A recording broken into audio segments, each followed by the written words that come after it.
கடையில் உளுந்த வடை வாங்கி சாப்பிட்டு அது ஒன்று தான் சாப்பிட முடிச்சு. எனக்குனா ரொம்ப வருத்தமாக இருந்துச்சு. என்னடா பண்ணுறேன்னு சொல்லிட்டு நம்ம வீட்டில் தான் உளுந்துருக்கல உளுந்த வடை போடுவோன்னு சொல்லிட்டு நல்லா உளுந்தாட்டி இதுன்னு நம்ம 10 வடை சாப்பிட்லாம்னா அப்போ தாங்க என் மனசே ஆறுச்சு.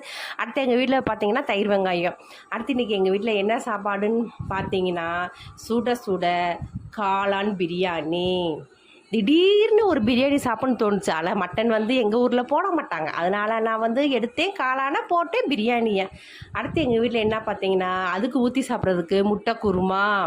சூப்பராக இருக்குங்க. இந்த காளான் பிரியாணிக்கு இந்த முட்டை குருமாக்கும் பயங்கர டேஸ்ட்டுங்க. அடுத்து பார்த்திங்கன்னா இந்த வெயிலுக்கு வந்து வெள்ளரிக்காய் சாப்பிட்டா உடம்புக்கு நல்லது, கண்ணுக்கு நல்லது. அதனால் இன்றைக்கி நம்ம வீட்டில் வெள்ளரிக்காய் வாங்கி இலையில வச்சாச்சுங்க. அடுத்து பார்த்திங்கன்னா ரசம்.